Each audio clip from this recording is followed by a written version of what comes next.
Hello, hello, hello. Welcome to Life Discussions with Dr. Jefferson, you guys. I am your host, Dr. Jefferson, and today we're going to have pretty pretty interesting conversation. I'm going to show you guys some video, and the video may be extremely um difficult to sit with. So for those of you, this is sort of like your moment to exit from the process. If you are easily triggered by violence towards children, and particularly topics around abuse and murder and that sort of thing, you definitely want to click off of the content. Um, but we're also going to talk about the female attorney who was murdered by her boyfriend here in Atlanta, um, and that process. And we're going to talk about the way that maybe this contributes to a cycle of behavior that's kind of tied into what we see in the video, where this mother is telling her story about how it is that she killed her children, but also what the process looked like in the immediate space leading up to the deaths of those said children. um and I want you guys to answer this question: do you feel like men are responsible for the dangers that our children in the Black community are exposed to? Do you feel like the level of outright divestment, or do you think like the level of maybe unsubconscious divestment, right? Looking the other way that men take? Do you think that it has a lot to do with the dangers that our children are facing? I think after listening to this young mother's story, I think that we will learn that there is a lot to be discussed, around this. There is a lot of conversations to be had. Like there is a lot of ownership that we have to sit with around it. Um, and it's very, very, very sad. So I'm gonna start by asking you guys, how are you? How are you emotionally? How are you mentally holding up during this time? There is so much happening right now that, one can't even really begin to convey the difficulty in just sitting in spaces where we have to own some of this stuff that's happening. Um, so I want to ask you some questions about the vax before we start this video, or while I'm getting it up and going. Um, how do you guys feel about vaccine shaming? Do you feel like the people that you are connected to are appropriately responding to people who choose not to be vaccinated? Do you feel heavily on one side of the argument or the other, whereas you feel like people who choose not to get vaccinated are endangering your life and the lives of other people? Or do you feel like people who choose to get vaccinated are those that are endangering the lives around us? Um, I asked that question on my Facebook earlier, and I did have a viewer who responded and told me that she felt, um, pulling up this video, you guys, but she told me that she felt that the people who become vaccinated or choose to get vaccinated kind of don't have anything to do with her. So she doesn't try to concern herself with their realities or their reasons for being vaccinated or not. She tries to stay in her lane. However, she does recognize that is causing a lot of animosity and a lot of controversy amongst people. I want to say that it's definitely dividing families and friendships and stuff like that. Um, Give me just a sec to get this pulled up here. So, do you guys remember this case?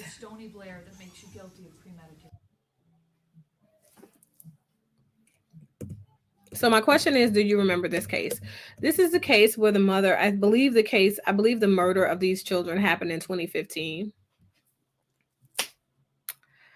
Um, and before we get into kind of really looking at the content, I want to say this. Parenting can be extremely difficult. And that's why I asked you guys that question. Like, do you feel like men and their divestment from the Black family has a lot to do with what's happening in these homes? Okay. Um, I don't know how many of you remember this case, but this is a case where the mom is from Detroit, and she was accused of murdering her children. And of course, she did eventually admit to it. The case did not go further in trial or anything like that because she was like, listen, yeah, I did this. This is what I did. I killed them because XYZ. And I found this to be a very interesting story, and I brought this one to the forefront simply because in this particular situation, there is a cycle of behavior that we talk about from the therapeutic lens that presents in situations where abuse is a part of the pattern in the system, and we miss the person who is the centralized abuser, if you will. We oftentimes will miss the person who is abusive in relationships when we're looking at them on the surface as well. And we will call the abuser, we'll label them as this person, but the real abuser in the situation is the manipulator, this person who's sitting over here, right? And I like the fact that the mother pointed out a very important fact during her narrative that your guys are going to take a listen to in just a moment.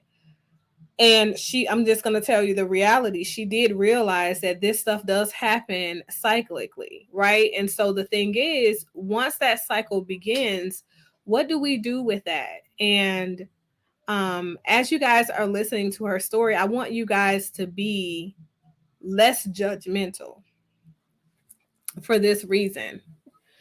Understand that parenting or being responsible for another human being is something that I think no one is naturally or innately prepared for.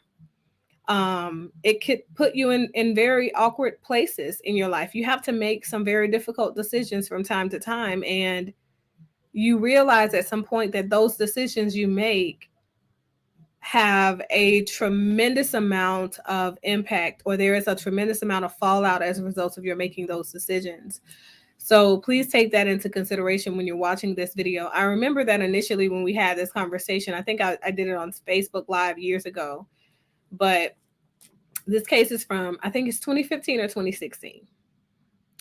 And she was the mother who put her children in the freezer. And when I first reviewed this, a lot of folks gave me a lot of smoke, as you guys say. I took a lot of smoke. I took a lot of very hostile comments and stuff in reviewing this, because I tell people all the time, like, you don't know what's going on in someone's house. You don't know what the situation is. You don't know what drove this woman to do what it is she did, to her children. We don't know, so we can't judge. That's what I said then. And now hearing it from the mother's mouth, we only know the allegation that the prosecution brings forward. Hearing this from the mother's mouth, I think, gives us not only a different perspective, a different lens to view her experience in murdering her children, but more importantly, it gives us a view of what overwhelming distress looks like.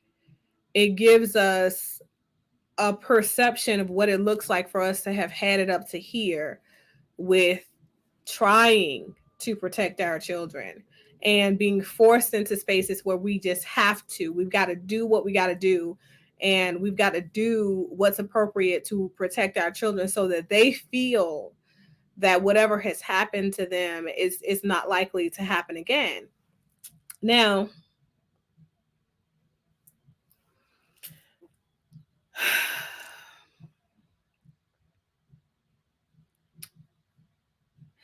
am I saying that this mother's actions are justified? I don't think that's up for me or anyone else to say. But what I will say is that sometimes we're in difficult places and difficult spaces in our life where we are overwhelmed, and that can look a lot of different ways. And our response is appropriate to the situation. because we are not in our normal state of being that allows us to respond from a pragmatic lens that makes sense longitudinally for what it is that we're trying to get to. And I say that because I want you guys to listen to her mindset as she talks about the things that she thought about and how it is that she contemplated her moves. I'm going to talk about the many drop balls here because she reached out for help. Okay. And the people who should have been in the position to recognize that this woman was in distress and really did need the help, they dropped the ball. Okay. Um, and this is the 911 operator.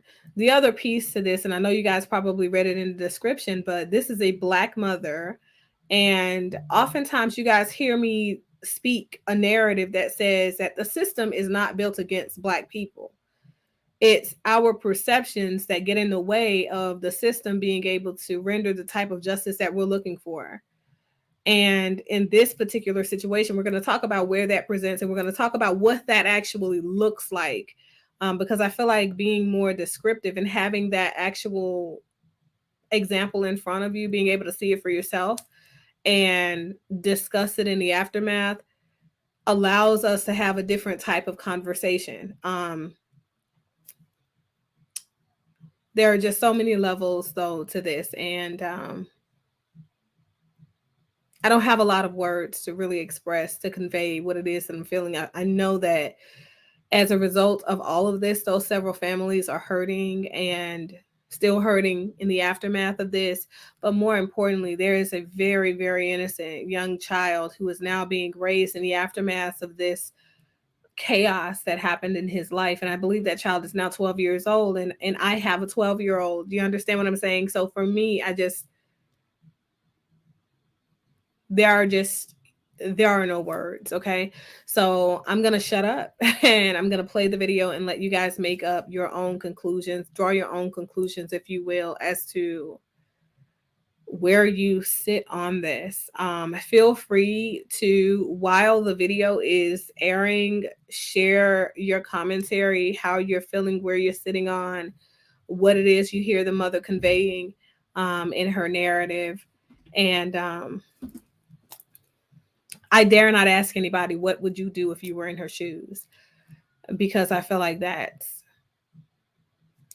don't feel like anybody can really and truly answer that question authentically, given the nature of and the magnitude of what has happened here.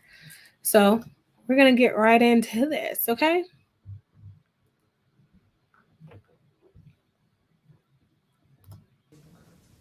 She raped my son. I intentionally killed. Miss Blair, what did you do to Stony Blair that makes you guilty of premeditated murder? She raped my son. I intentionally killed her. How did you do that?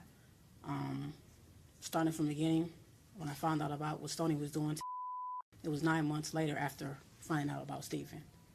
So for the whole 9 months we were in the house, she was still raping my child. I did not know that.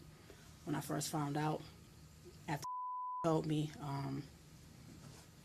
I took a minute because I was not understanding, what was that she did that to him. But I repeatedly punched her.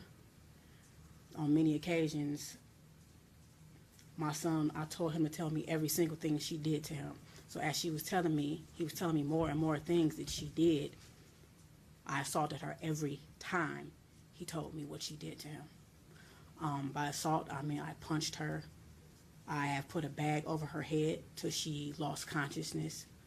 I threw hot water on her, scalding hot water from the faucet. Did you hit her in the head with a wooden Yes, stick? I hit her on her head multiple times, over and over. Was that shortly before she died? That was actually days before she died and the day she died. Okay. I hit her on her back. It's like with her tailbone. I kicked her.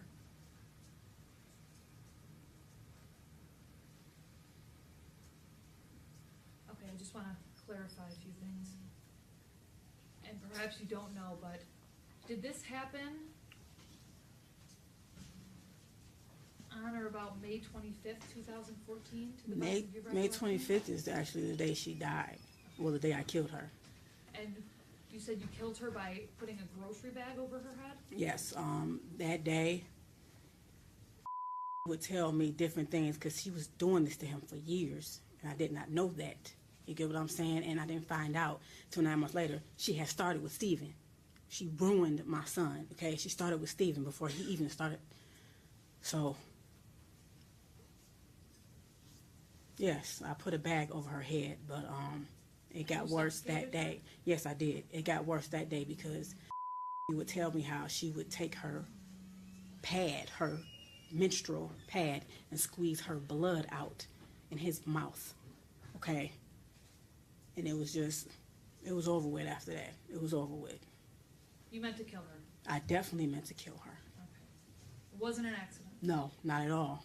Okay. If I had a chance to do it again, I would. When you went and got the grocery bag and suffocated her, that was your intent? Yes. Okay. She was standing in the bathtub. I was throwing hot water on her. My son was standing to my right outside the bathroom door, and he was telling me everything he was telling me. I looked at her, and I'm like, "You did this?" And she was like, "Yes." So I actually had a stick, and I was hitting her in the head. Every time he told me something, I hit her very hard in her head, and I was throwing hot water on her. And when I actually took her out of the bathroom, I took her back in her room, and I just kept staring at her, and I said, excuse my language, to him, just like, you know, I'm constantly asking her. She kept saying, "I hate him." And I'm like, "You hate him?" You know? And she admitted to me that she hated Steven. She hated everybody.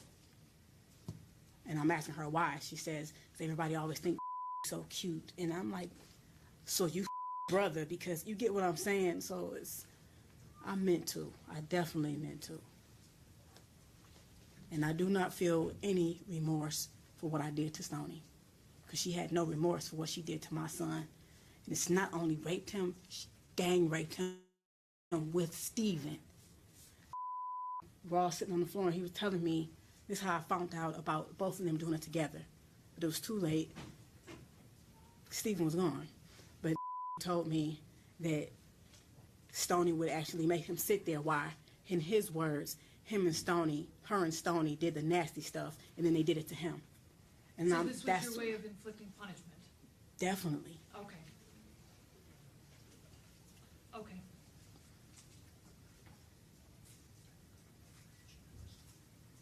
Where did that happen? What? Where did it? The death? Her actual death? Yes. Right Not the location of the house. Where did you live at the time? Oh. Is that in the city of Detroit? Yes. Okay. Your Honor, Go ahead. can we ask Ms. Blair if she ever actually saw or witnessed any of these acts with regard to Stoney or Steven? Okay. Yeah. Did you ever actually see anything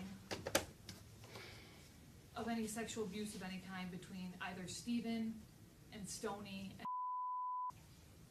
I reject her question, but I will answer it because no one will say that this did not happen, because it actually did. I just want to have a clear record. Because so far, all you've told me was that you just heard it. Did you ever And actually that they see it? admitted it. No, I did Okay, not. You okay. get what I'm saying? Yeah, no, I But understand. as I went back in my head and thought back to all the many things that was wrong with you over the years, and I'm like, that's what was wrong with you? He'll use the bathroom and say, "Mom, my butt hurts when I poop." I don't know. So I started giving him 100% juice to make his stool softer, maybe to help him use the bathroom. That wasn't the problem. It wasn't his stool. It was that he was being raped, okay? My son looked me in my eyes, and he gave me a very detailed account of everything they did. Is not a violent boy. He is a very sweet little boy. So for him to stand there and look at me and say, "Do it again," he was hurting. You know? Okay. At a certain point, I told him to stop talking. And I said, "Stoney, you tell me what did to my son." And I said, "If she said anything that's not right, tell me." She started telling me many things. And I also asked her, "So why didn't Steven tell me that when I asked him, did anybody do this to him? Why didn't he tell me that you did it to him?" Because Stoney was going upstairs beating Steven's ass, threatening him. Basically, at a certain point, after I was hitting Steven, I didn't want to look at him. I didn't want to look at him, so I told him to go to his room. When it came time to eat, I didn't want to take no food up, so I sent Stoney up because she volunteered, not knowing at that time that Stoney was raping either of them. But every time she went upstairs, I wouldn't have known if she hit him or not because I had put many bruises on him. So every time she went upstairs, she admitted to me that she was hitting him also, knocking the hell out of him, telling him, you better not tell her nothing. Okay. You get what I'm saying? I understand. When she admitted these things to you, were you always being physical with her? The first time, no. We were sitting there. Okay. She denied it constantly. And I'm like, Stoney, you better tell me sitting here. He don't know nothing about it. He constantly, you get what I'm saying? Who would admit that? Who would admit that if they did not do it?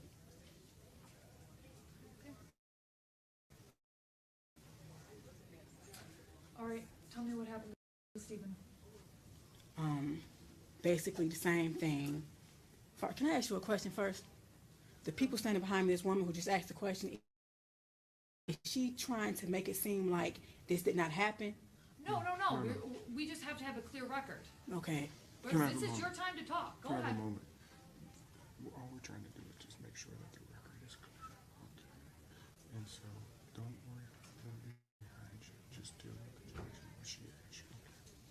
Yeah, I mean, right now, ma'am, this is just you choosing to plead guilty. The people do not have any sort of plea agreement. Yeah, because, with you know, at all. it's like I'm willing to take a polygraph test. It's like, because I understand people don't want to hear me. Stephen. I came home one day. My daughter, my oldest, met me at the door, and she's like, Mom, come see what he's doing with his dials. And I'm like, what is he doing? He was making one dial, his little wrestle man, hump on top of the other. No, I'm like, why was you doing that? I said, anybody ever do this to you? He said, no. I said, then why are you doing that? And he said, yes, Stephen did. And I was like, so this is the first I'm hearing about that, period. This was 9 months before Stoney. Okay, Stoney wasn't downstairs, and she was always in the background. I wish to God I had questioned everybody together, but I didn't. Would you say this was around August 30th, 2012? No, this was before August 30th. August 30th is when he died. Okay. This was maybe a week and a half. Before he died? Yes. Okay. So that, telling you that set off some action? Yes, I went upstairs because Stephen was upstairs in his room. And I went upstairs and I said, Stephen, you said you was humping on him. And then Stephen stood up and he looked at me, and right then I could tell something was wrong in his face because he was just like this. Any normal kid, I know my kid would have been like, what? That's not what he did. He stood up and looked at me like he done lost his mind, okay? And it just, hearing that from him had me up in my head, period. But I asked him, I said, Stephen, tell me the truth. Was you humping on? He said, yes, but that was all. And I said, did you hump on him with your underwear off? He said, no. You yelled out, yes, he did.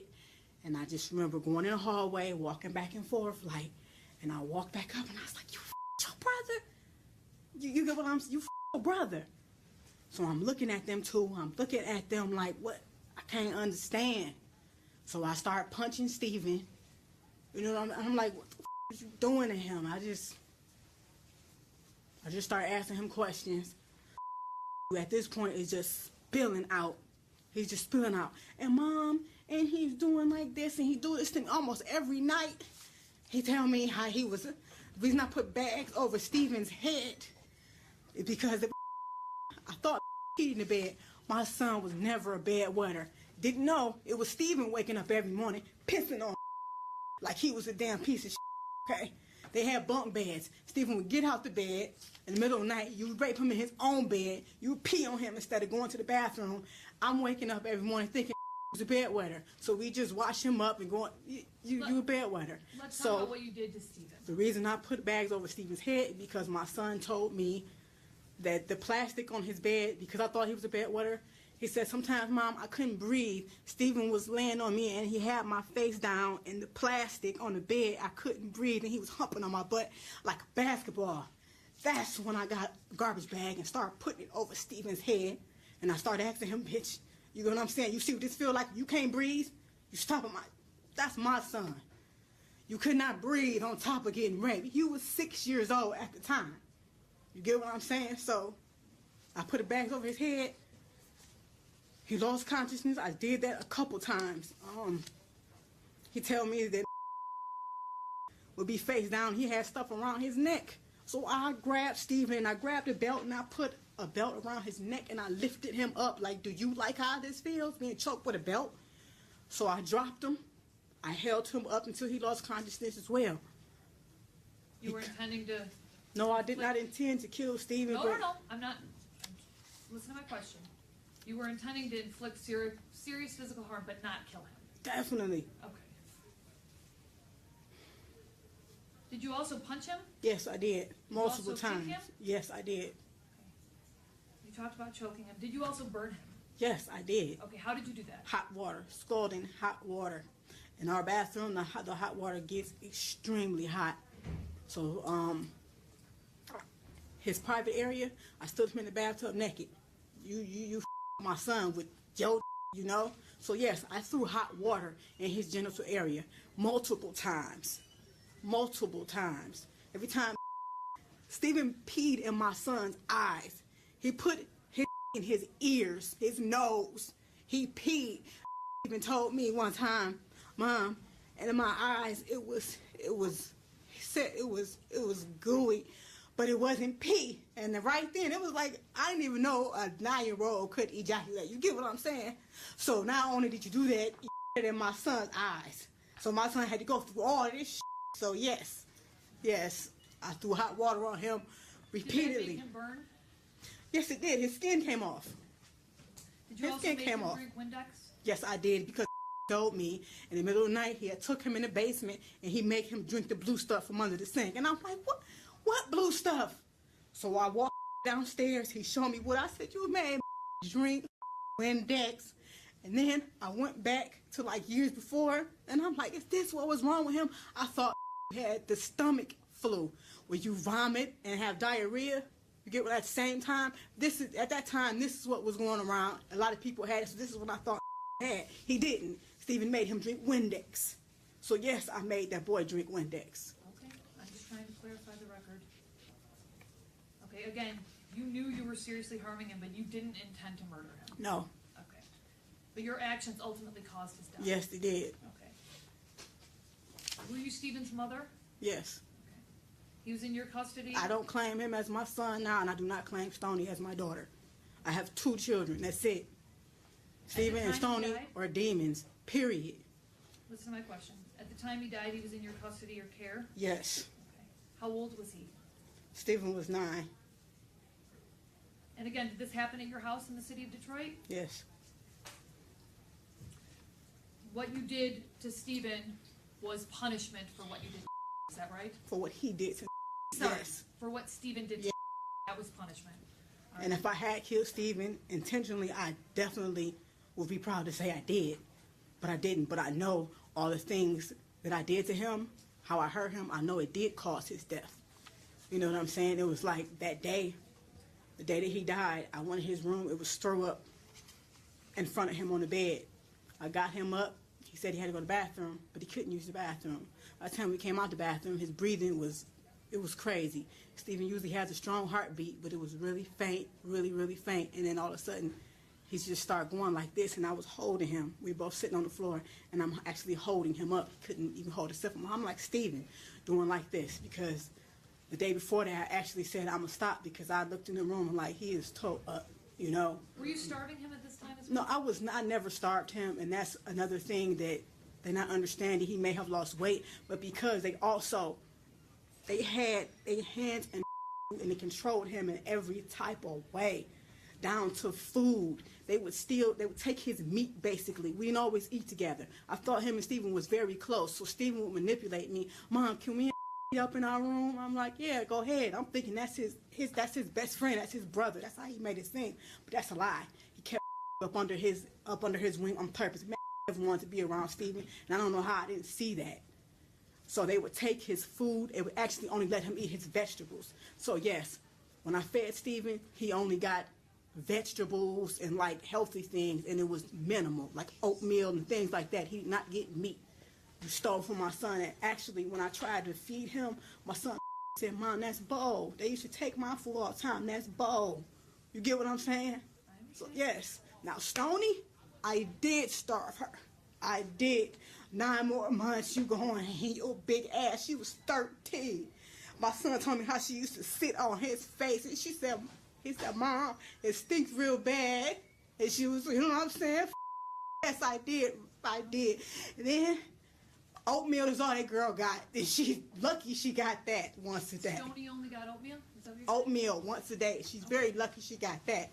And I even have to hide the fact that I was giving her oatmeal for because he didn't want me to feed her, and he had every right to feel that way. Hold on, Miss Blair, can we get Kleenex over here? No, I'm good. You're okay? Okay.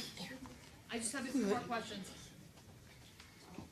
When you were physically harming Stephen, was it ever your intent to also cause any sort of serious mental harm?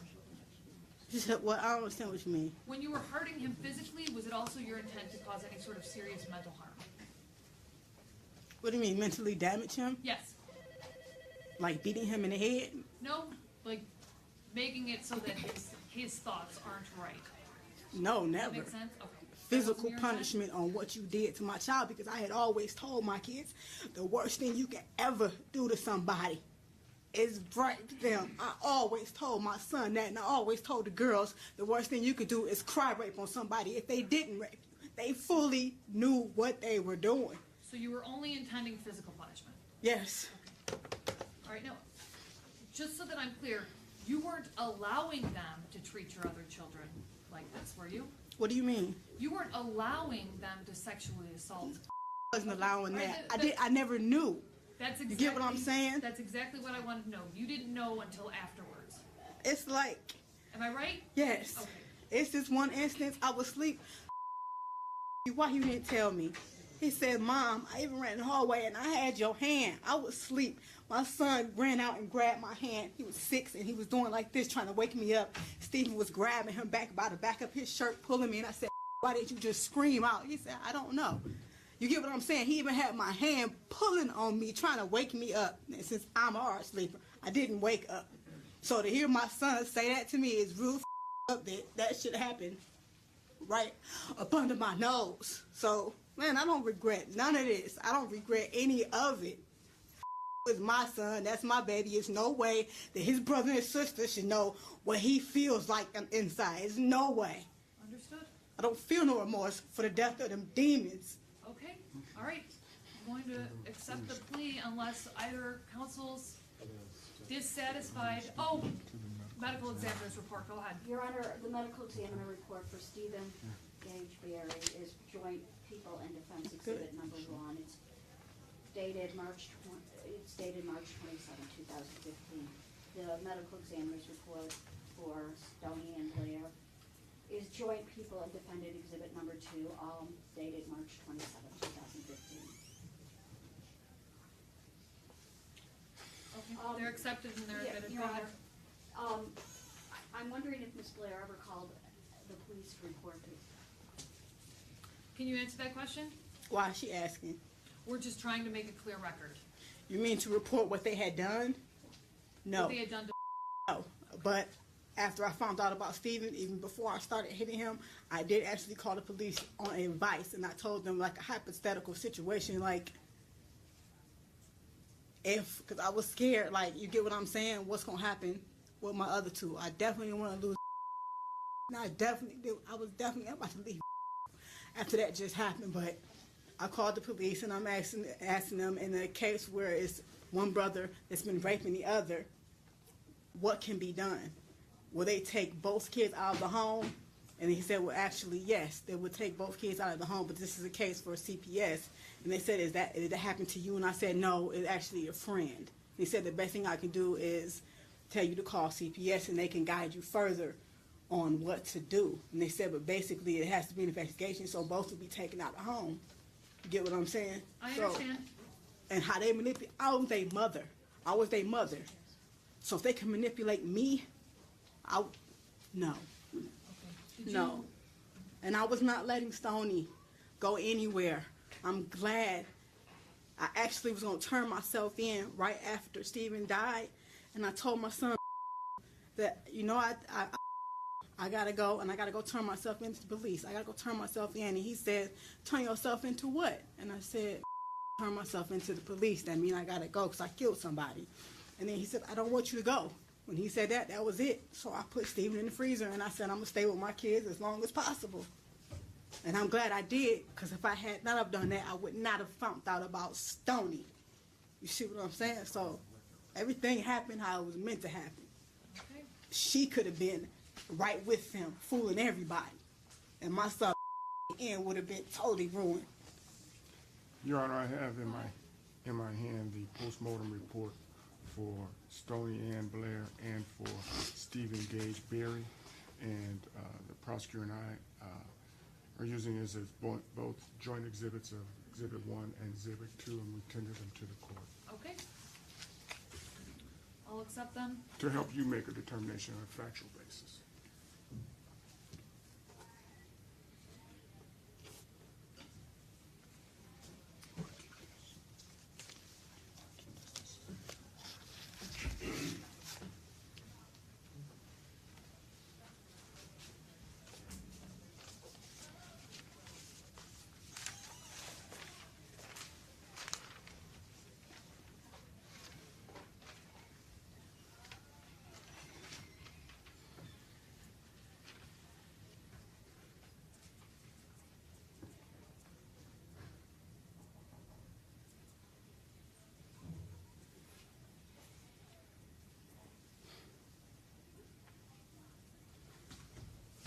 Okay. The medical examiner's reports have been accepted as 1 and 2, and they are consistent with the testimony that was just provided by Ms. Blair. I believe there's a sufficient factual basis to accept the plea at this point. Counsel, are either counsel aware of any promises, threats, or inducements that were not disclosed on this record? The people are not. Defense is not, Your Honor. Are counsel satisfied that the court has complied with the court rules? The people are. Defense is. Okay. I'll accept the plea. We have,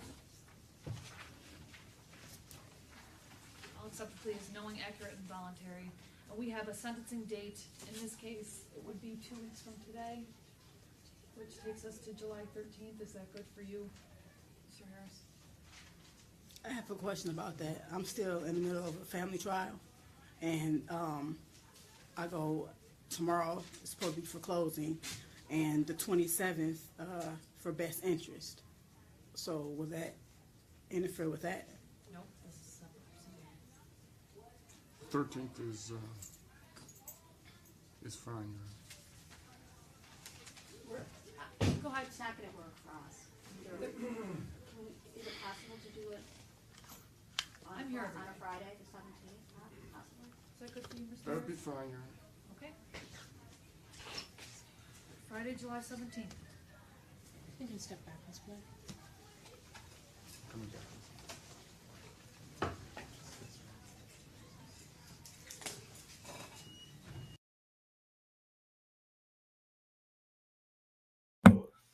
Okay. So for those of you who have watched the entirety of the video, I would like to know now, what are your thoughts? Like, what are you thinking? Of course, what are some of the questions that you have? Because we're going to delve into this conversation in a pretty comprehensive manner, I guess. There are so many layers to this.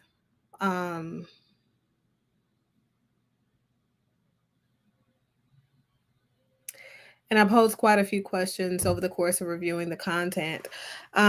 Here on this platform, Life Discussions with Dr. Jefferson is about having the difficult conversation. This one is, it's difficult. The child in this particular case that was being abused, I want to say was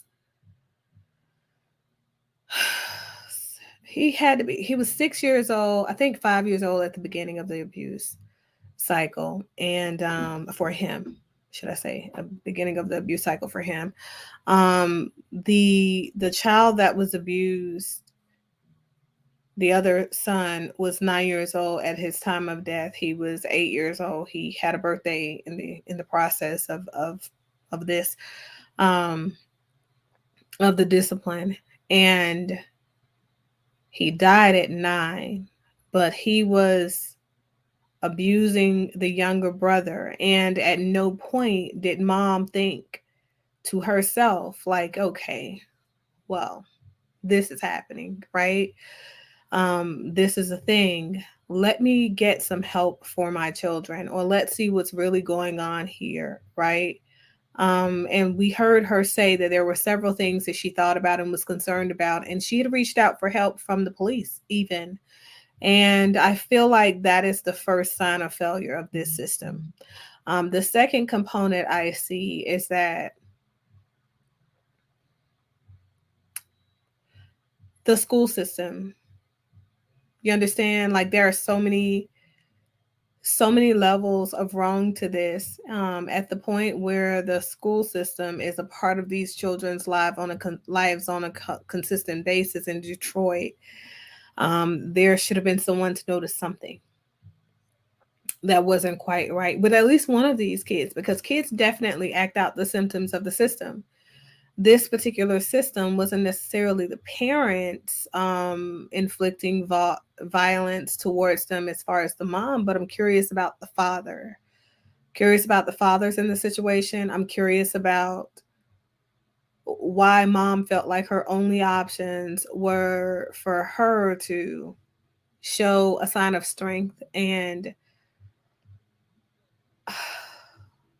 hostility towards her other children in the interest of protecting the younger one. But you wonder, like, what is it that pushes people to the limit where they snap? You know, sometimes you ask about that. Sometimes you wonder about that. And I will say that there are several things that can trigger that part of us to just becoming untethered, right? No longer glued together. And when we have learned that we are all we have and that we don't have a supportive system that is there to help us remain congruent and make the best decisions, oftentimes this is what happens. Apparently, this mom needed help. This is what mental illness looks like. And I know that you guys have absolutely no idea, you know, what that is, because you're just lay people out there in the audience. But what I want to do is I want to have a conversation with you guys about this on a clinical level. Um,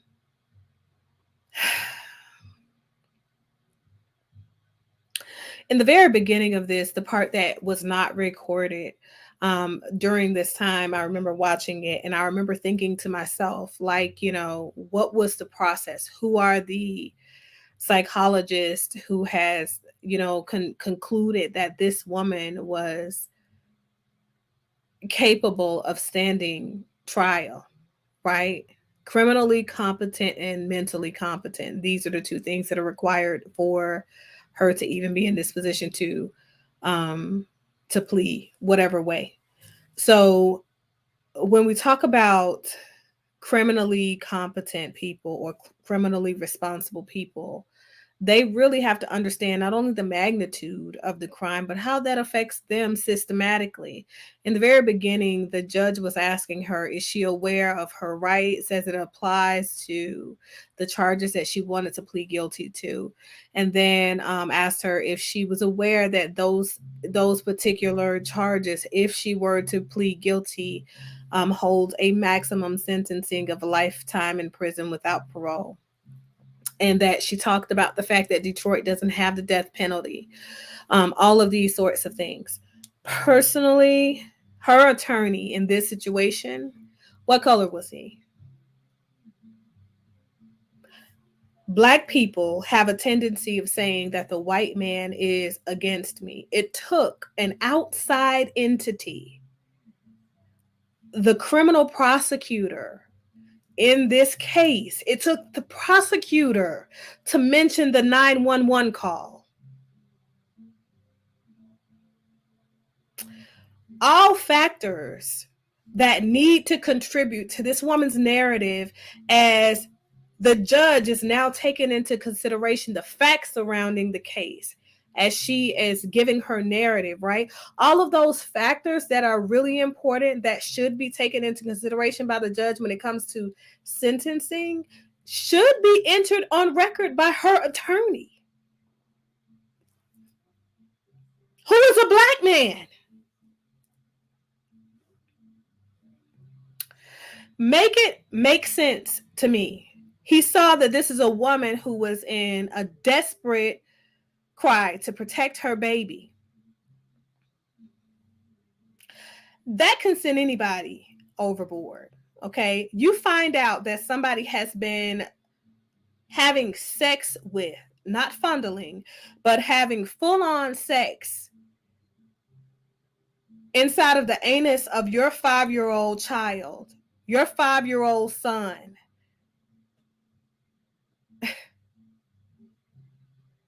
And you're represented by a black man.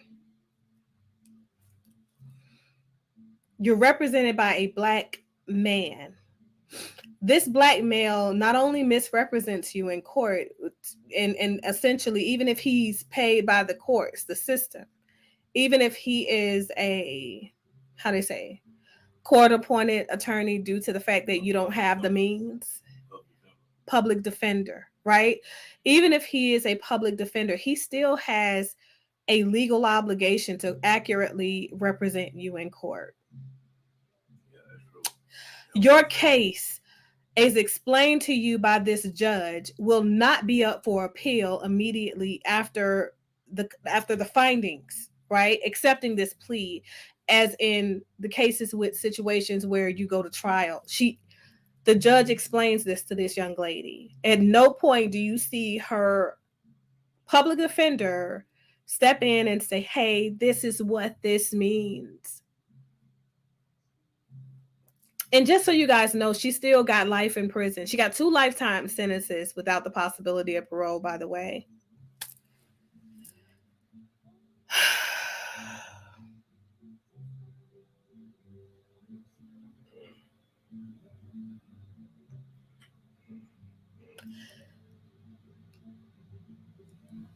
I am disgusted for a lot of reasons with this case. From the very beginning, my position was that, mothers are put here to protect and to guide and construct the positive affect of their children. And I've said that, I've stood by that, and I still stand by that to this day. I feel like this mother felt like she was backed against a wall and there was nothing else that she could do. You know what, Shay, let me tell you, in this particular situation, if we look at similar cases where proper representation has been rendered and where the public defender has properly represented their clients, right, and they just so happen to be of another skin tone, in those cases, these people are sentenced to time in prison. However, they get to the mental help that they need. And to be honest, in cases like this, they never would have been ruled competent to stand trial. As you could see in her testimony, as she's rendering her testimony, and that's what I'm going to talk to. She's still having suspicions and paranoia around everything that's happening in this courtroom. Nobody pointed that out. Nobody objected, to include the judge. Nobody pointed that out. At the point where there was a white woman in this courtroom who is responsible for prosecuting you, for putting your ass behind bars, she is the one that has to mention the only factor that could save you from getting that life sentence. The fact that you did try to reach out to the authorities. Had her attorney took that and allowed that to be a part of the consideration for sentencing, which he did not, okay, Had he used that to prepare her during her deposition for this particular testimony that she rendered and told her, okay, yes, your narrative is important, but make sure that you include this part of the process for you.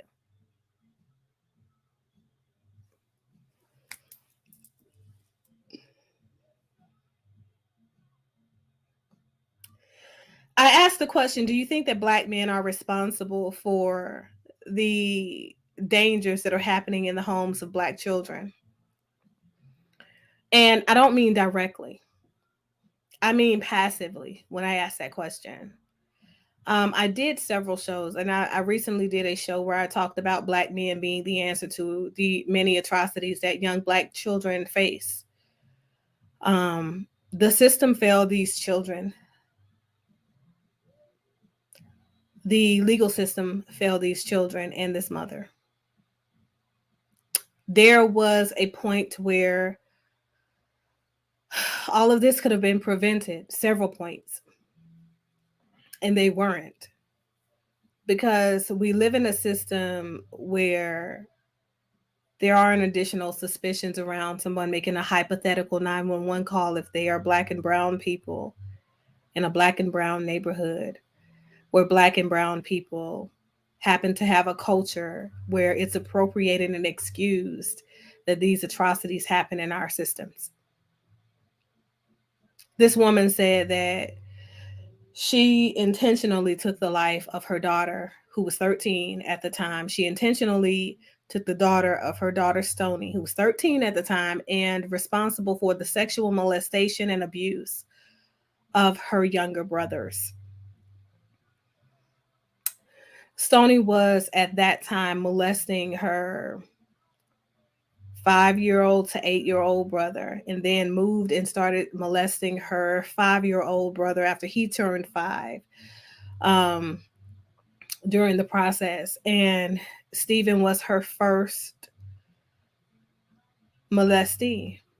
She moved on to the younger brother, and that is the one that finally screamed out for help. But the question is, what happened to Stoney while in utero? What happened to her during her environmental exposure?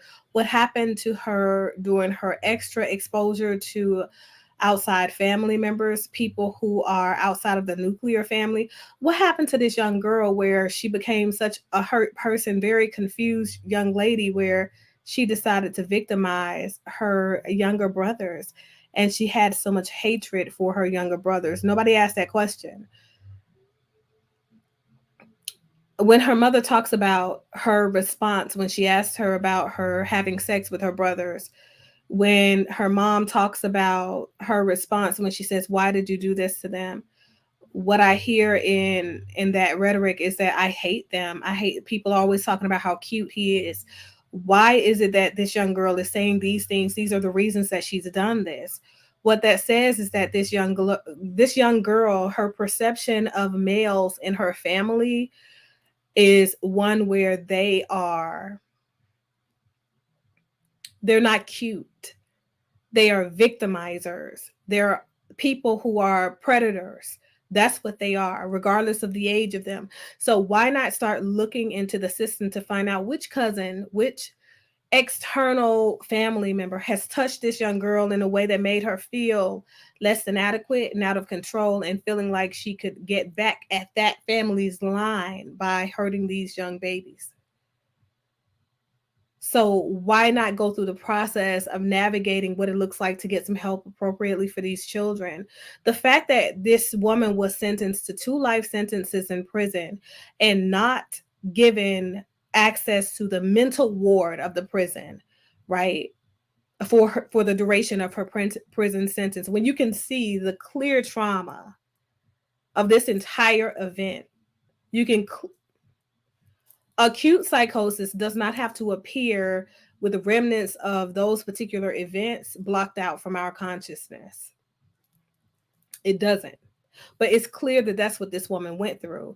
It's clear in her narrative right now as she is narrating what it is that she went through and what that process looked like for her.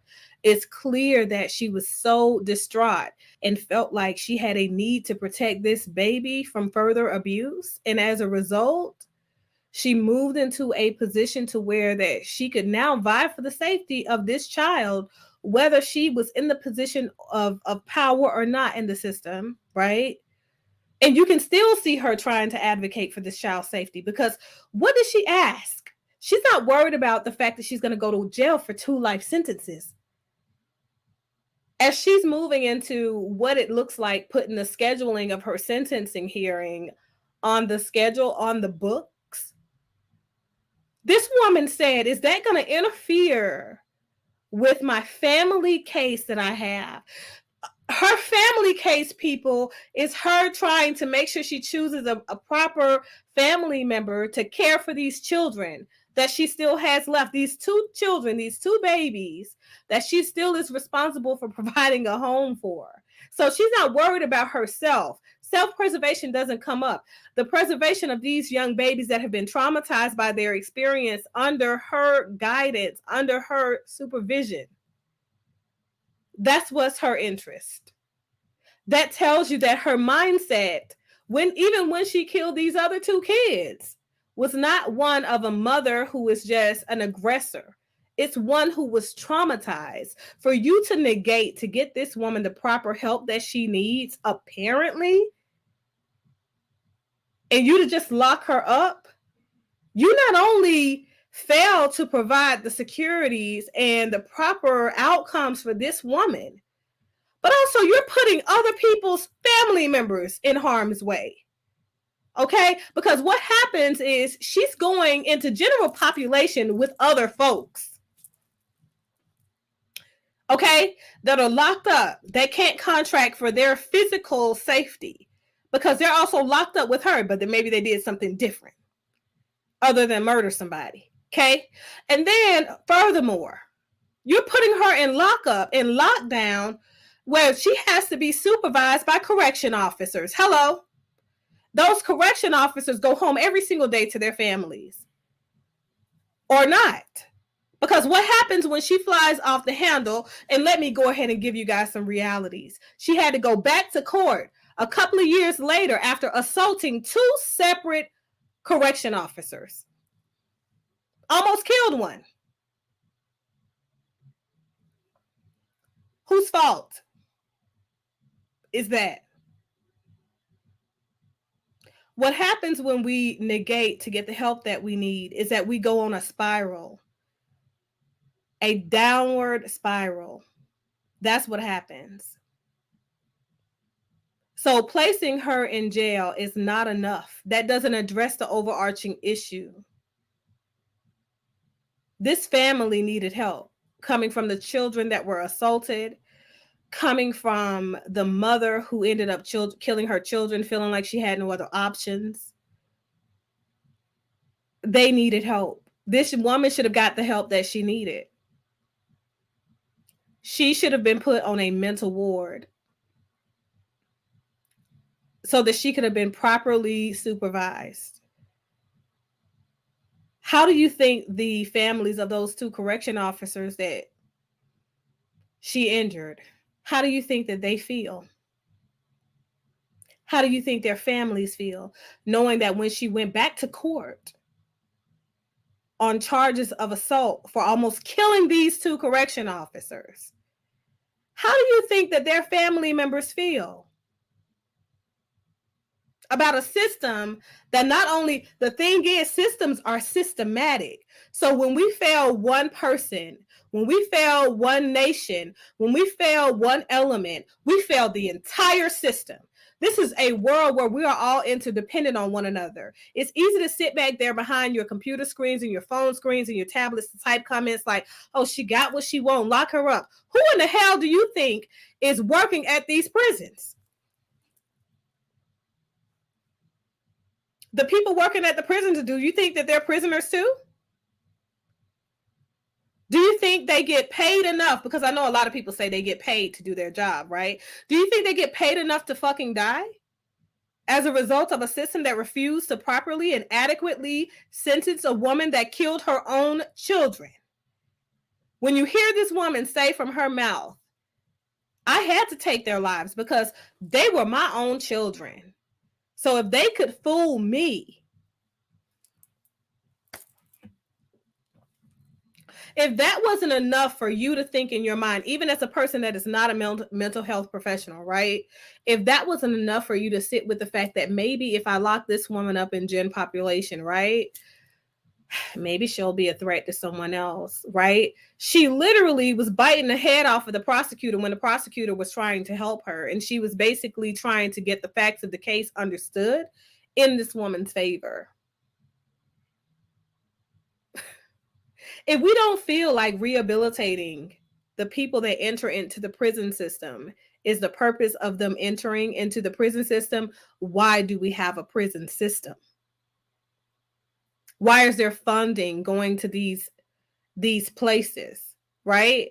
Why are there additional taxes being taken away from tax dollars in order to provide these services? Because what I see is that the proper help is not being rendered where it needs to be rendered. And systematically, when we think about all of the people who are a part of these processes, all the people who are involved in understanding what has happened, this boy, who is still living, by the way, she had 2 other kids. So the boy in question, who was assaulted on a regular basis, who was pissed on by his older brother while in bed, who was raped by his older brother while in bed, who was smothered while being raped repeatedly by his older brother, who was also raped by his older sister, who was 13. All of this, I think that people look at in the grand scheme of things, you don't look at how it is that people like OJ get off, right? You don't look at how other people get off from crimes of passion, or they did that because it was a moment where things were hostile, right? It was a halt moment.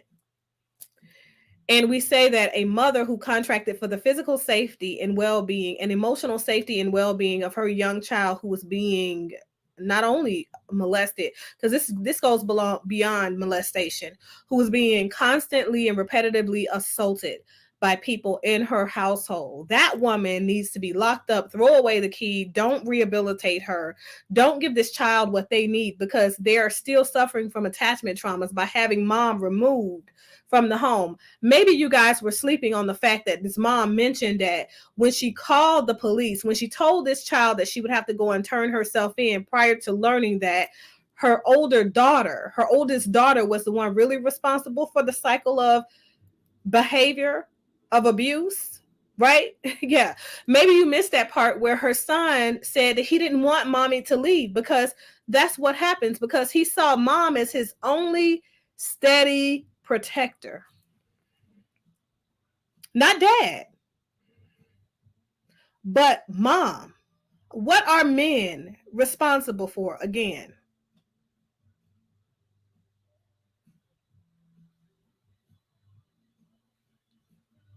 Exactly. Exactly, Lisa. And I for whatever reason, it's beyond me, right? You ask a mother, what did you do to protect your child, right? And when these parents have no answer, we have absolutely no conversation other than, oh, you were wrong. What else did you want them to do to protect their child? Because it seems like when the mothers go to the extreme and they murder the person who's responsible for harming those children in question, you also want to take the damn kids. So I'm just curious, not only you take the kids, but you lock the mom up permanently without proper mental health. See, that's the part that I have a problem with. You've locked this woman up who is a loose cannon, who hasn't processed her trauma. And then the ripple effect of that is that now she's tried to murder employees of the correctional system. But I don't even think that we should be calling this a correctional system, because it should be more like a slave system, because correctional systems correct behaviors, correct? Right? Right? No. Exactly. So I'm going to play to you guys the audio from the courtroom where she was facing one of the assault charges against the correction officer. At Farm Bureau Insurance, the experience you get with our local trusted advisors is After different. this ad. From financial security to a helping hand, Farm Bureau understands the experience matters. Find an agent. After this ad is over, it should come on. Okay. Let's see. Where is... Oh, there it is. For a crime she admitted to committing behind bars. Coco McAvoy shows us the latest drama surrounding Michelle Blair. Anything that you'd like to tell me before I impose sentence, Ms. Blair? Just the same thing I've been saying. If the officers would have provoked me, we wouldn't have. Michelle Blair showing no remorse in court this morning. She's getting more prison time after pleading guilty to assaulting a prison employee behind bars. You're in a difficult situation. They're in difficult positions, and you just have to control your anger in the future. Blair is already facing 2 life sentences in a disturbing and unforgettable case. She admitted to killing her 2 children and storing their bodies in a freezer. Investigators believe her son was only 9 when he was killed, and her daughter was 13. And she's prepared to receive sentencing today. Today, Blair received an even longer sentence for her assault charges, but not before having an outburst in court. And it's not her first time showing her rage before a judge. You meant to kill her. I definitely meant to kill her. It wasn't an accident. No, not at all. If I had a chance to do it again, I would. Blair did calm down before the judge handed over her new sentence. So here's my question. This is what grinds my gear. Did you hear the reporter? This woman has a problem with managing her anger. She displayed her rage before the judge. So not her emotional turmoil, right? Right? Not her disgust, right? Not her traumatic response. Not her overwhelming emotions, not her pain even, right? When Gabby Petito was pulled over after physically assaulting with visible wounds, might I add, visible wounds, Brian Laundrie, right? We watched police dash cam footage of a woman in distress. Okay? And the world has recently, you guys, I reviewed this, and that's what's so great about this, right? The fucking internet, right? It's great. So she was a young girl in distress. Even though the witness saw her attack Brian without him returning physical violence at all, even though that he's the one with all of the bruises, even though the police officer who pulled them over saw that she almost caused an accident with her in the car. She was just a woman in distress, a young girl in distress because she was a white girl, right? So this is an angry Black woman. Why? Because she's Black, basically. That's what it is. The fact that she's Black and she owned up to what it is that she did, she didn't deny it. She didn't try to dance around it. She is a Black woman with rage that can't be controlled because Black women are angry. And that's just kind of what we are coined with. So got to live with it, okay?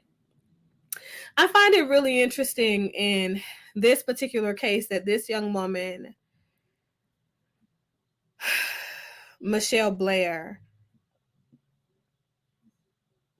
is not getting the help that she needs in court. And it's clear that she has a problem with her perception. Okay. Her perceptual lens is definitely something that is an issue. She's proven that in court the previous time.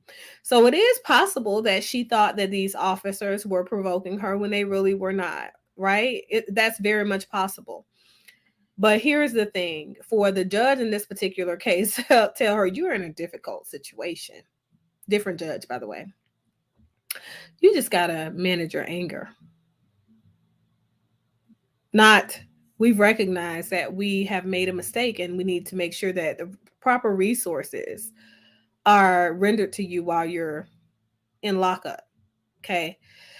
But no, you're in a difficult position and they're in a difficult position, you got to be in a difficult position together. So you just need to get your anger under control, Black woman.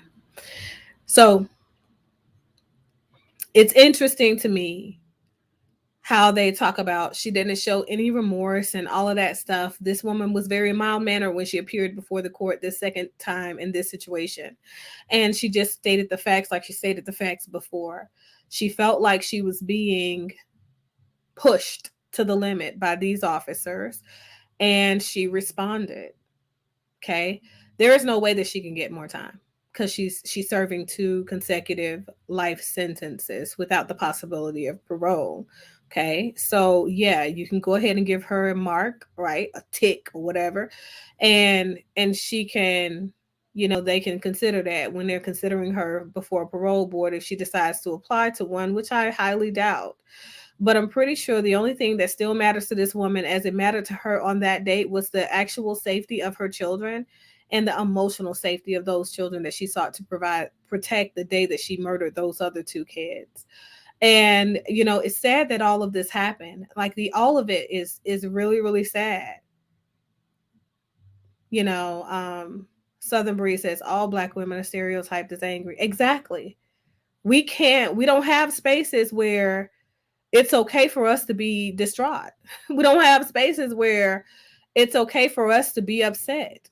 It's never okay. We never have spaces where it's all right for us to have a little sass because we've gone through it, right?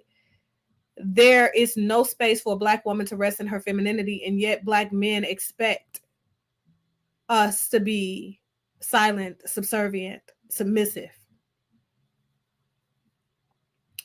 So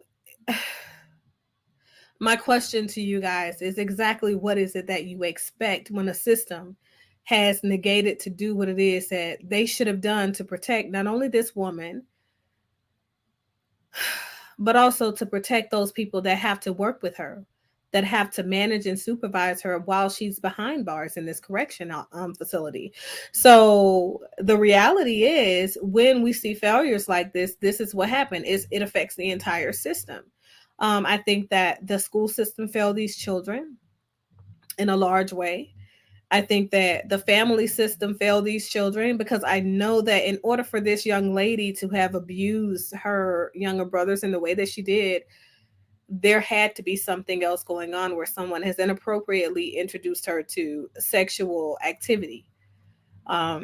There are several actions, right, and several exploratory things that kids go through during the developmental stages where they are entering puberty or entering the whole pre-adolescent stage of life, right?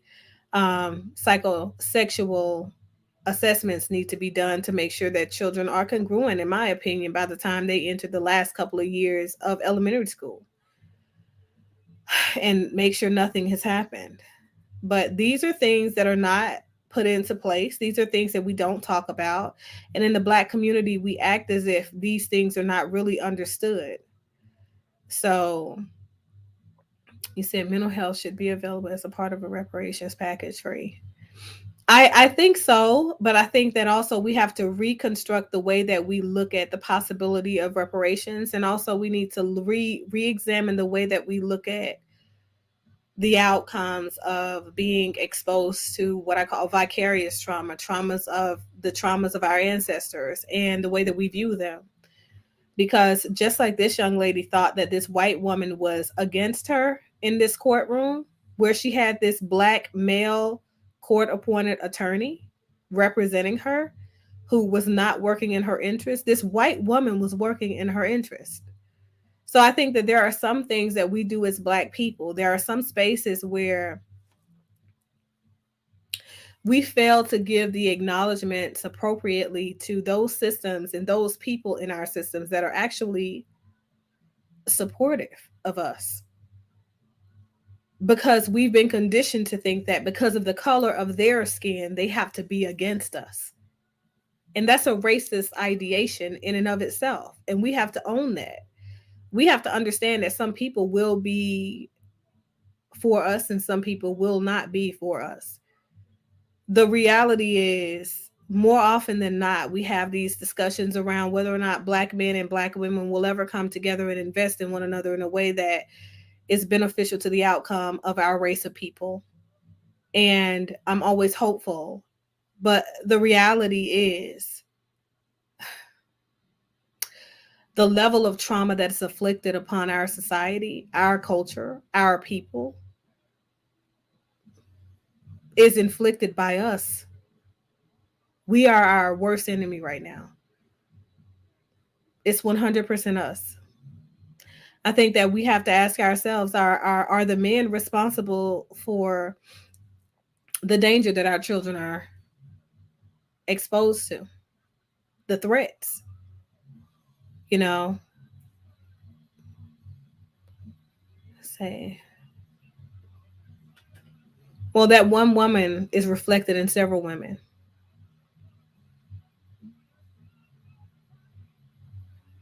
Miss Andy.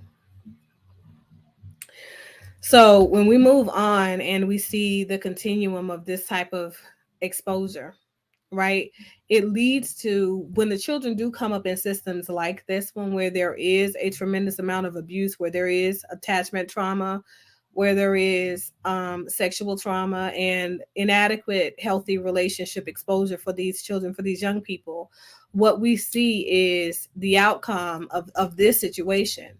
This I know that Rush mentioned it not yesterday, on Monday, during our show on Monday, and he wanted me to talk about the murder of this Atlanta attorney, Courtney Cox. She was murdered by her intimate partner, someone that she had been seeing since this past summer.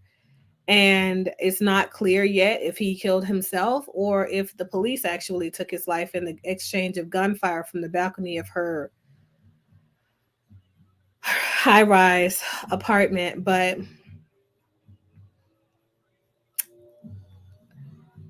I keep saying it's us.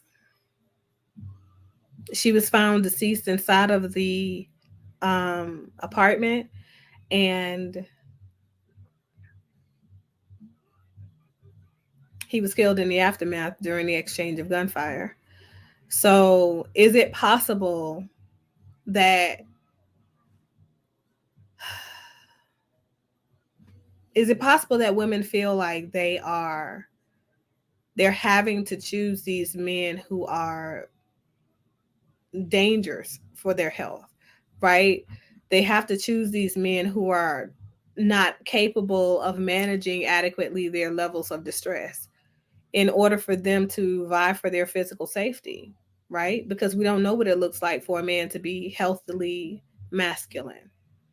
We think it looks like that bad boy look, and that's more attractive to us. And I find that more women in higher earning circles, right? Socioeconomic positioning, and even society, more Black women who are higher earners are still vying for that guy that's down there low on the totem pole, the dude that they think they can fix. Never had a job in his life. And if he did, his job was behind bars in a prison, working as the cook or the cleaner or the shop steward or whatever it is those jobs are when they're in prison. This young man was from Millersville. That's where the prison is, by the way. It's sad because we have a young, vibrant woman who was, really just getting her life going, and sky is the limit, right? And her life has been taken in a fit of rage. Hurt people. So sometimes I think that we have to have the difficult conversations around the level of toxicity that these Black men carry their masculinity in. We need to have these conversations because at the end of the day, if you are not capable of having conversations that lead to a disagreement in a healthy way, you need to be finding out what's there. You need to be finding out what in you and what in your conditioning, what in your childhood was inadequate in instilling the value of accurate communication, right? And adequate, I guess, conflict communication on top of that. What does it look like to have a healthy level of rejection and respond accordingly? Um,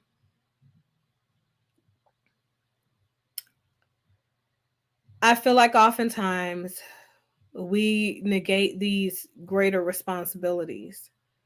And when we don't have those conversations, when we're not raising our men with a high level of personal regard for their actions, and their interactions with people, I think we're doing an injustice for our daughters.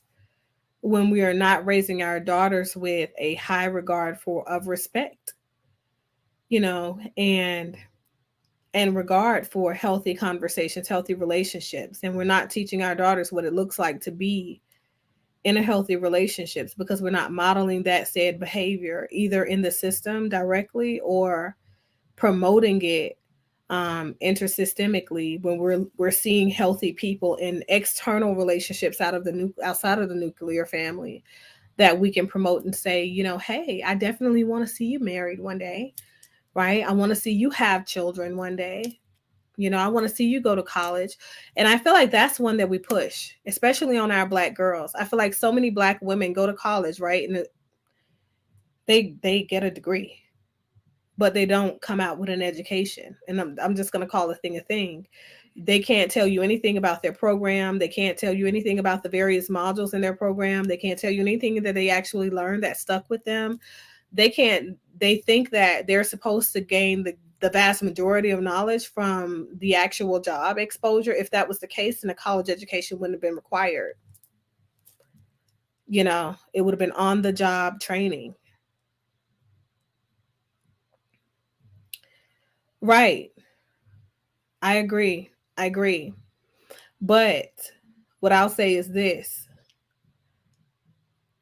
whose responsibility is it to properly educate us? Right? And to what extent are we responsible for reaching out for viable resources and finding out how we can, contract for self-improvement and reposition ourselves in society as people? Because it's easy for us to say that as if white people don't go through poverty, as if Indian people don't go through poverty, as if African people don't go through poverty, as if Jamaican people don't go through poverty. But the difference is these particular people in their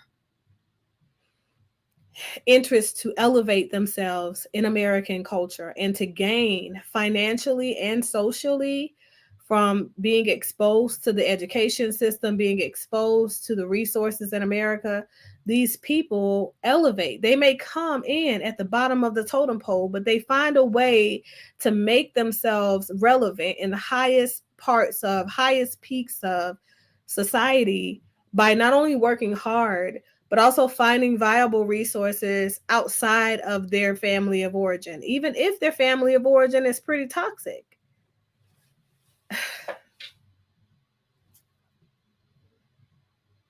So to what extent are we responsible for making sure that we level things off, that we level the playing field, if you will, that we reseat ourselves, that we rest in our femininity, but also rest in our cultural identity? We redefine ourselves through experiences that are meant to capitalize on the moments, right? The opportunity that we're given, because everybody has opportunity, whether or not we take advantage of those opportunities, I think it's the deciding factor. But I'd love to know what your thoughts are. Let's go to the comments because I know that they've been popping up. But I haven't seen any of them. I may have seen like one and responded to one. I think that maybe Miss Sandy or Southern Breeze posted, but that was pretty much it. Um, let's go back to the top of things.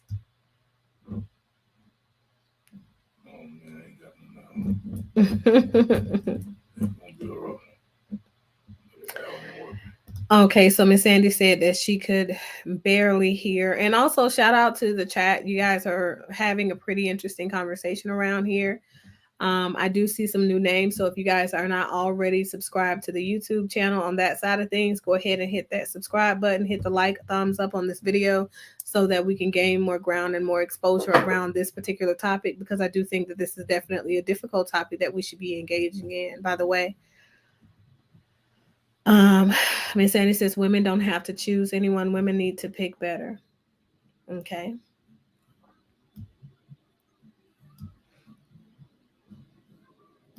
Hey, Lisa, how are you? Hey, Shay and Miss Sandy and Mario J. Who is Mr. Palmer?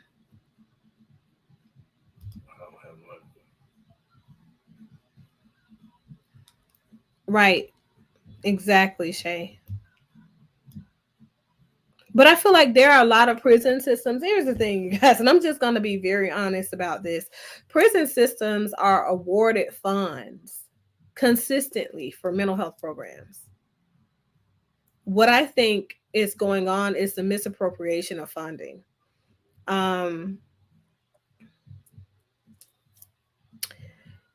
Misappropriation of funding, and then not adequate sentencing. So the thing is, if you don't have people who are sentenced to participate in these types of programs, then how is it that you could continue to receive funding for those programs at a rate that's appropriate for the need, right? So, oh yeah, shout out to Mario J. Thanks so much for sharing it out. Hold on. You're getting me all kinds of confused. It says she needs to be put in jail, needs to be kept away from us normal folks. What exactly is normal though, Miss Andy? Miss Andy, what does normal look like to you?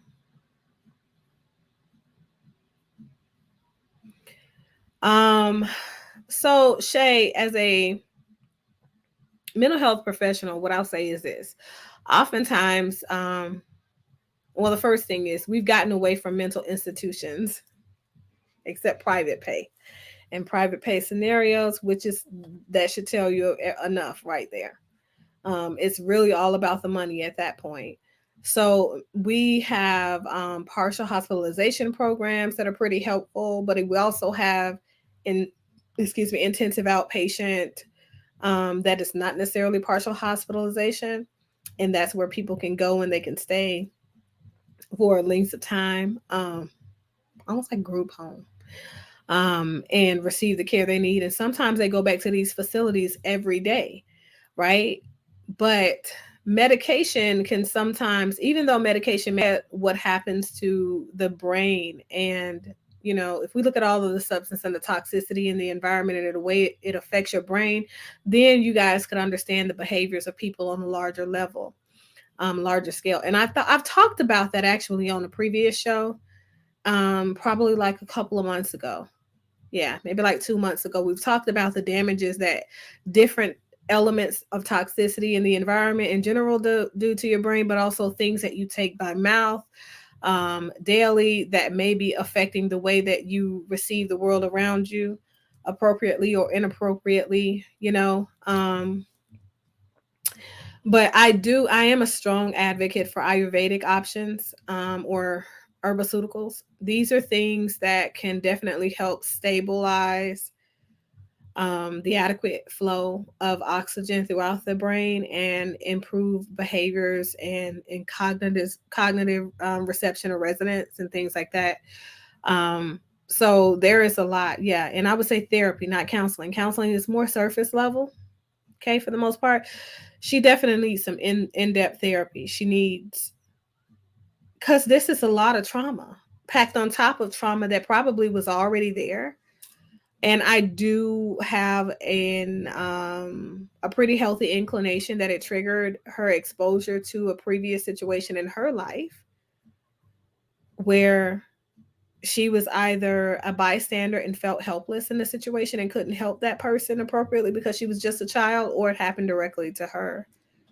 Either way, both of them are traumas in their own right, and they affect us in the way that we receive the world around us in a similar way. So he said, yes, he does have a legal obligation, but you get what you pay for. Miss Sandy, I don't believe that. Legal malpractice is legal malpractice. So we all have an ethical code that we go by in the helping professional, whether it's legal, medical, etc. And to answer your question, no, Shay, that's not what was included in her sentencing. However, I do feel like it should have been, you know. Um, and it's really sad that it wasn't. Okay. But like I said, you know, these things are just,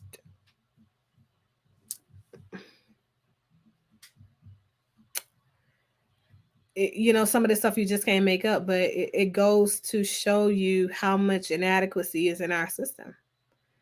Normal is me, you, and everyone in this chat watching this. So everyone has a normal, right? Everyone. And normal looks different for everybody, right? So I can't stress that enough. Um, what I consider to be normative is definitely not what you consider to be normative, or the producer considers to be normative, and you know, and things like that. I think that we have to understand that normal can look a lot of different ways for a lot of different people, but it never has to equate to the same thing.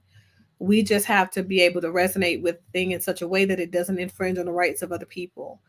And it's difficult for us to get to a place to where that doesn't happen, because I think that more often than not in this generation of folks, the lines are becoming more and more blurred as to what's a basic right and what is a privilege, right? um there's just so many levels. So it says, if that's the case, why didn't OJ or any other high profile cases get just a public defender? Because they have the same mindset as you. They don't know the answer for that. Public defender like no fault. Not really. I've seen lots of public defenders get people off from murder cases. Yeah, I've seen a lot of them. Sometimes the public offender's office has a really good rising star, who's going through law school, and that person does their due diligence in those cases more than get what they are not paying for. Well, I think it requires people to stop having the mindset that it's okay to overstaff the cases in the public defender's office and not assign the amount of law students needed for those cases. But I also think it has to do with the way that they introduce internships and the privileges that come along with it. So it's a lot that comes, I think it's a lot that goes into that discussion that we really can't delve into, because that would be a whole nother show. Exactly, Southern Breeze. That's my point. I said the only person here that's at fault is the mother. No one else is. That's interesting. Right, Lisa. That's my biggest thing in this case. Like, you know, what do you do, you know, other than internalize and blame yourself for having left them for, you know, long periods of time or whatever? And that's not healthy.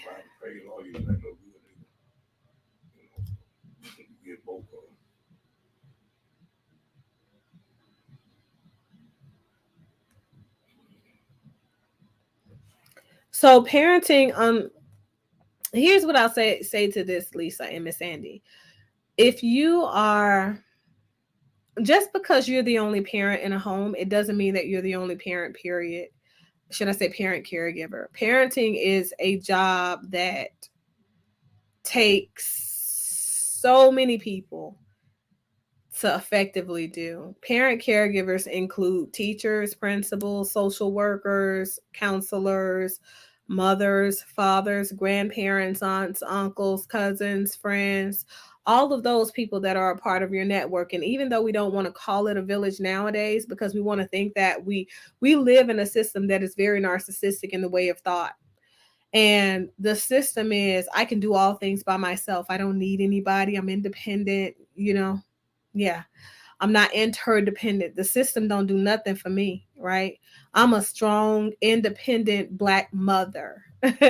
These are the things that you hear coming out of the mouths of young women who are parenting these children. And what's interesting to me is that when you say that you're a single parent, right? Mother or father, and you are receiving any type of assistance, including food stamps, including tax refunds, including childcare assistance, including free childcare after school by way of family members, right? Visitation and access of the other parent, child support from the other parent, welfare, housing assistance, any of these things, right? You're not a single parent.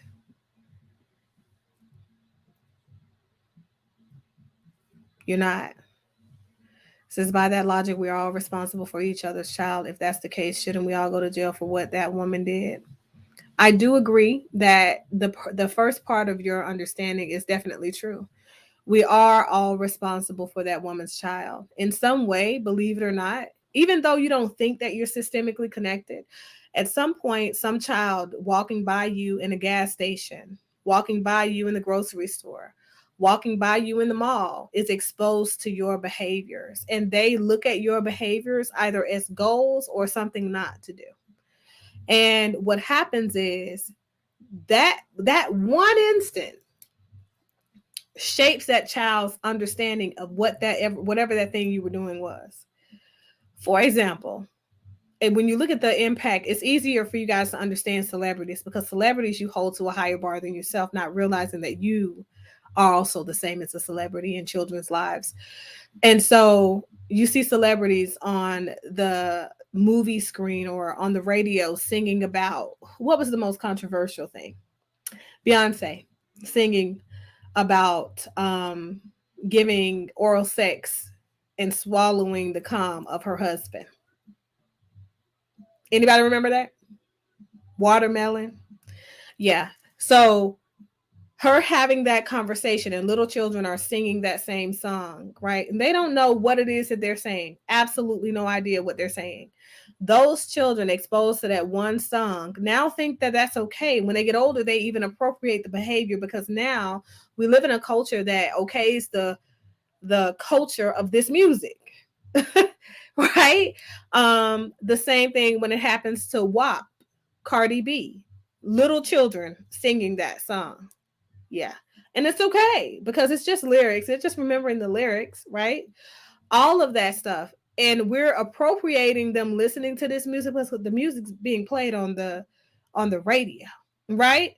Other Meg the Stallion songs. We're appropriating that stuff, right?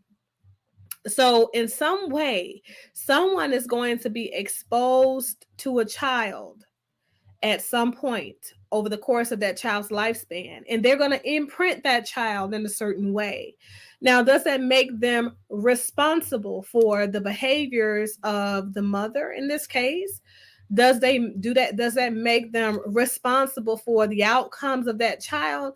Not necessarily, but that exposure makes them accountable for the behaviors that are now adapted as a result of their exposure to you, right? So accountability and responsibility are very different.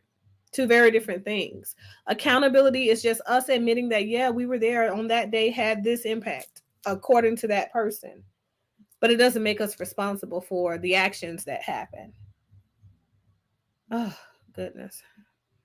I don't know why my eyes look so red, you guys. You gotta blame it on my computer.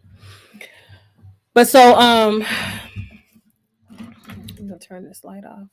But so I think that we have to have a different conversation that allows us to see what's happening in, over the course of this parenting process, and what allows us to see the realities around the constructs of what it is to shape a human being. And so for me, it's the fact that we're not looking at the entirety of this picture. At some point, these children have a father. Children don't just come onto the planet by way of their mothers, and that's it. A zygote doesn't become a zygote without the introduction of the sperm. The sperm has to, fertilize the egg in order for it to drop down and become a zygote. Okay, that's just the process. So a male has to be a part of that process in some way. So where is the father in this situation, right? And what about the extra family members? All of them. Says if that 13-year-old girl was always watching these things that are normal, she may take that and try to. Exactly. That's also a possibility, Lisa.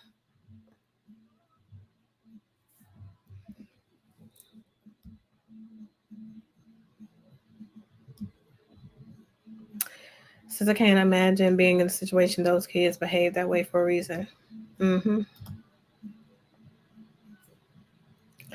Well, the thing is, executing her doesn't fix the problem either, Miss Andy. And to be honest with you, longitudinally, it causes more issues for the children that she's still got left to be cared for that are not deceased. She still has 2 other children. So the level of attachment trauma when we remove kids from homes where trauma like this has happened, is pretty severe, and it contributes to an emotional splitting of some sort that leads to personality disorder development over the course of time, and sometimes even more significant clinical syndromes in people. So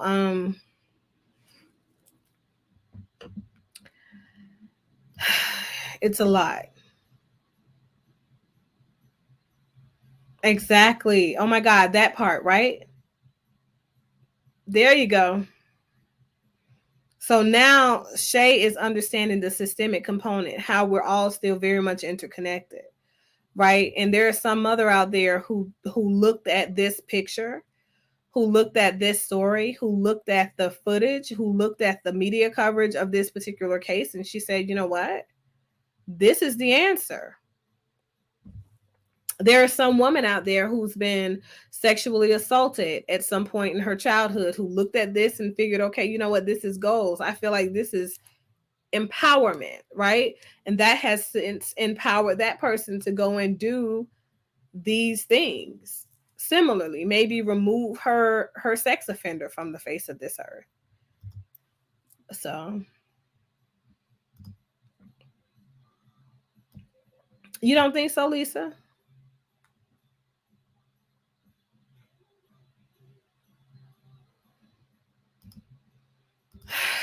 It's really tough.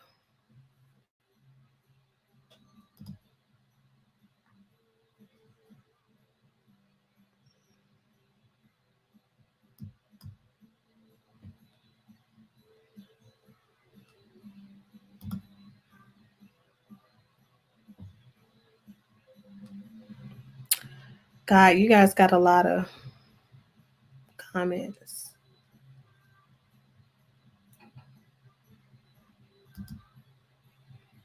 So you think it takes money to fix the problems that are in the Black community? Do you think it?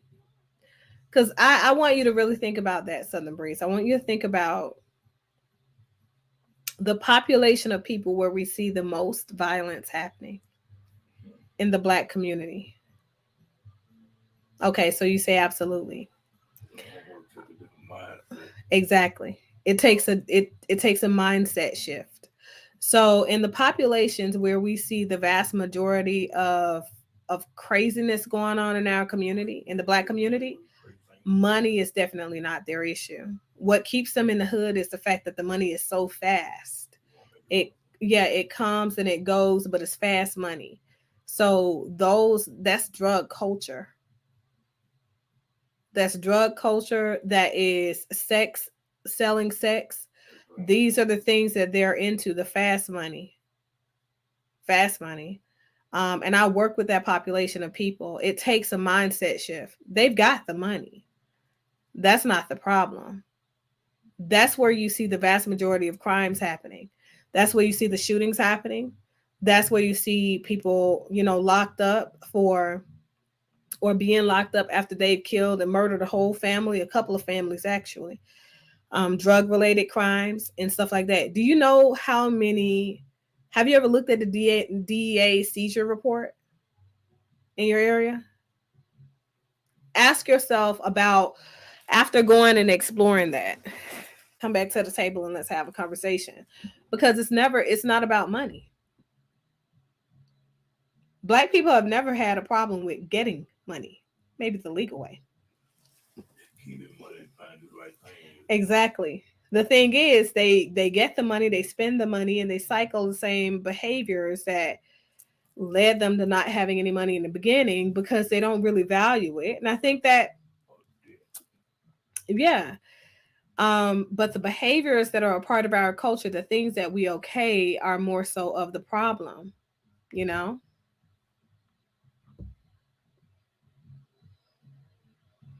Miss Sandy, that's not necessarily true. And let me tell you something. The vast majority of kids who go into foster care are sexually assaulted. 78% of them at some point. 78%. Whether it's a relative care, a relative that is the foster parent, an adopted parent, or not.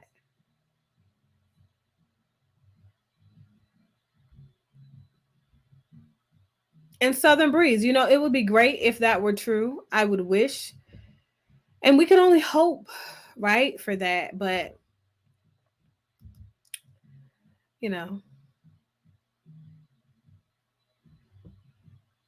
I think it takes people thinking collectively, Miss Sandy. But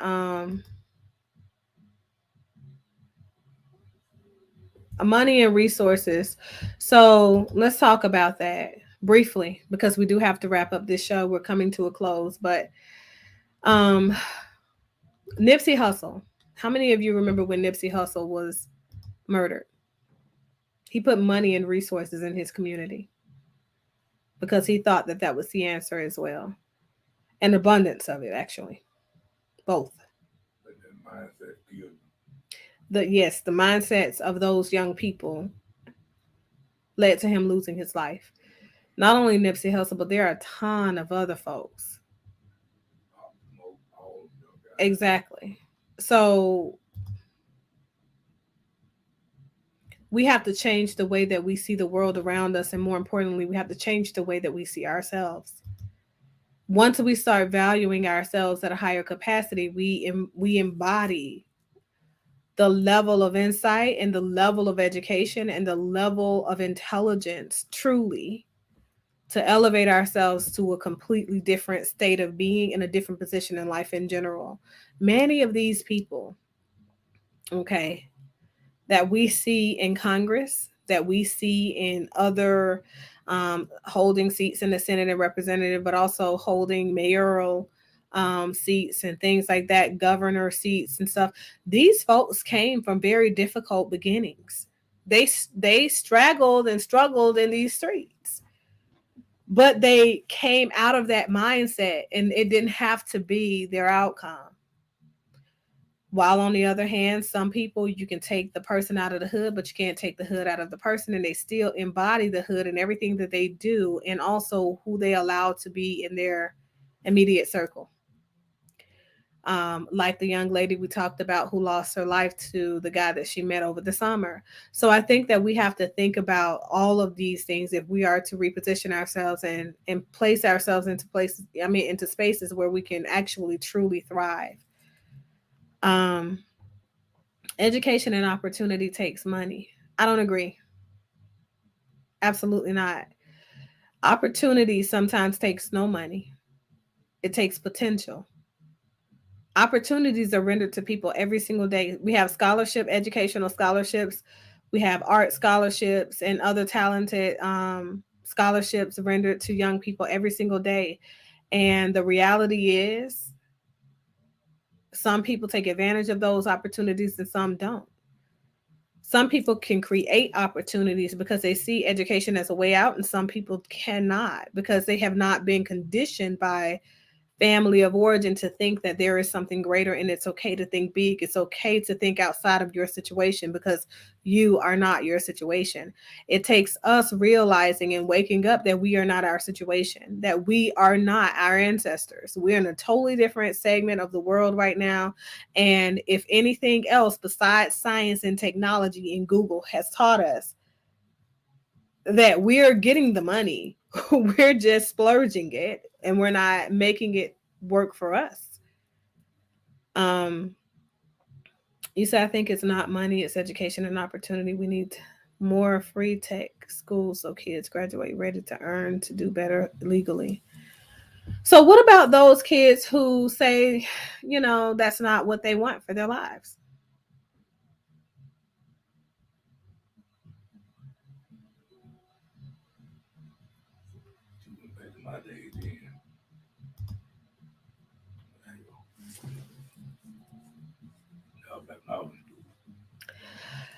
I agree.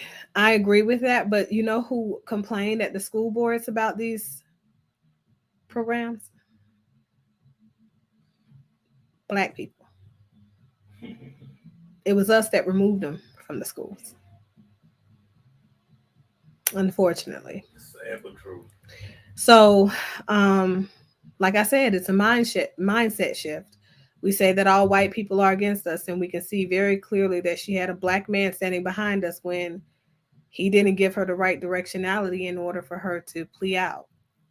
Having to plea out or admitting to your guilt is one thing, but at least make it work for you. Get the benefits from it. He didn't do that. So that's all I got. You guys go out there, be positive, be authentically you, do what it is that you have to do to make sure that you continue to invite positive energy into your center. And please don't go out there and friend on somebody else's positive affect, their positive energy, or their energy center in general when you find yourself too negative or toxic to place positive energy into their universe. Okay. That's all I got. Thank you guys. Love, love, love you. Thank you so much for the shares. Thanks for the likes. If you've not already subscribed to the channel, go ahead and do that. And check out the previous content that we have aired over the course of this over 100 hours of streaming. And check out Life Discussions with Dr. Jefferson podcast on wherever it is you listen to podcasts to, because I am 100% there. I can guarantee you. I am Dr. Lakeanda Jefferson, and this has been Life Discussions with Dr. Jefferson, where we have these difficult conversations. And I hope that this one invokes some level of thought or elevation in the way that you look at the world around you and the people that are in it. Later days. Bye.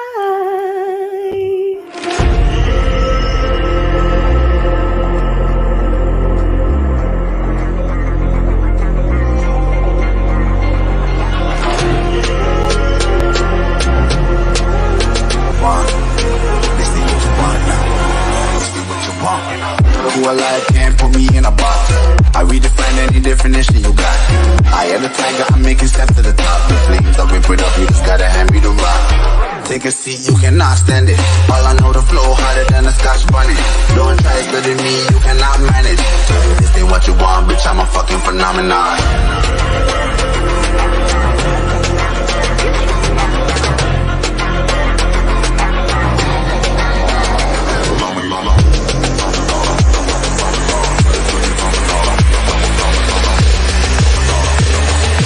This ain't what you want, bitch, I'm a fucking phenomenon.